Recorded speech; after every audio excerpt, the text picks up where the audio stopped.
Hi, welcome to a brand new video of the Target Individual Program, the Target Individual Experience. So I was getting ready to leave and I said to Ethan, Ethan, I'll call you when I get home. He's like, where you going? I was like, I'm going home.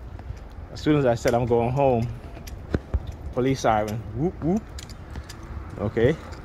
Then all of a sudden Pam came in today. All of a sudden she's just very talkative. You know, doing all these hand signals and stuff like that, palm fixation drill, the whole nine, you know.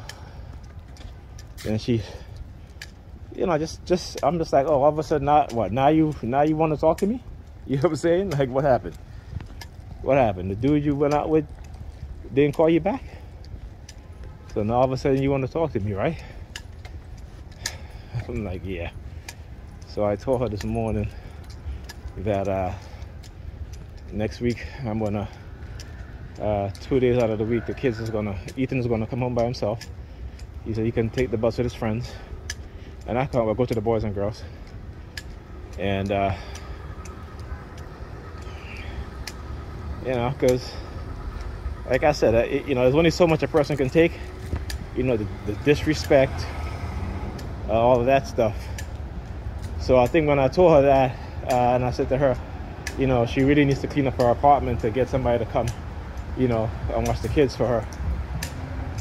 You know, like NYPD rolling down. I just talking about them, right? So now, like I said, you know, they think because they have these criminals in law enforcement that they can do whatever they want to do and get away with whatever they want to get away with, right? It ain't going to work with me. Okay? It's not going to work with me. So as I'm leaving, she looks down at some sandals that was on the floor. And I was like, okay, yeah. And I got to shake my head because, you know, she you know, like I said, in a Coercive Persuasion Program, what they'll do, okay? And again, I talk about the tactics, you know, how they, you know, try to, now it's like, oh, he's crazy, you know, or he has a mental illness, right? They change the narrative to suit them, okay? So the narrative as a TI, they will always change the narrative against you, okay? Because it's always supposed to work in their favor, right? Because again, they're criminals and they know it. You know, they know it. This is why this is being done in a psychological manner, right? They know and they understand that. Okay? So like, yeah, you gonna make the U-turn? Yeah, fuck you. Of course, he's number 32 in the license plate.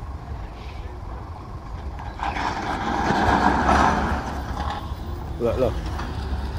All right, 713250. Taxi commission. Right? So they know what they've done to us as TIs.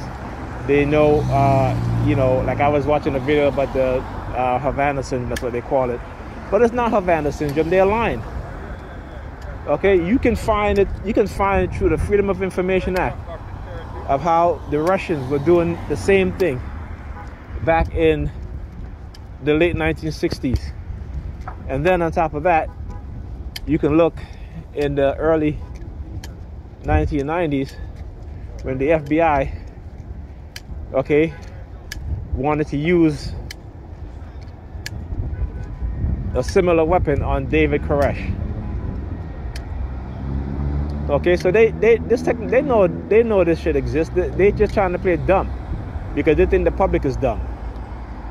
You know, they figure that, you know, we've educated the public how we want to educate the public, and we can lie to them and they'll just believe it. But they've been using this on people in America, Americans and people who live in America for decades now. Okay, you can go back all the way to the early 1990s. Okay, as a matter of fact, look at who is it? Cynthia. No, it's Cynthia McKinney or Cynthia McKinney, I think is her name. she worked as an NSA analyst, right? And she said that in the early 90s, she started getting reports. They started getting reports about people being hit with these types of weapons. And when she asked to investigate these things, because again, they already knew this weapon existed. They already knew this. And they fired her from the NSA, and she became a target. And they tried to, you know, discredit her by trying to say that she's crazy and trying to label her, what have you. Okay? So they can't get away with this shit. Yeah, I see you, old man. He looking at my face and looking at the bench, because the bench, you know, they'll have to use colors, right? So the color gray. That's, you know, again, you know, trying to say that they're neutral. They're not neutral, because gray is a neutral color. So you understand? See, I understand certain colors because I work in print. I worked in print for a long time and advertising. You know, gray is a neutral color, right? And this is how I kind of understand how they were using colors to try to manipulate my emotions. Okay? So anyway, as I was saying, so they know that this, don't let them lie to you. For 2 decades, okay, they've been using this technology on me. For almost 3 decades, they've been using it on my brother. Okay, they've been using it since the, like I said, since the mid 80s. Okay, people have been hit with these weapons for over plus 30 years, totally destroy their life and their body and their mind. So they're not, you know what I'm saying, they're not fooling anybody.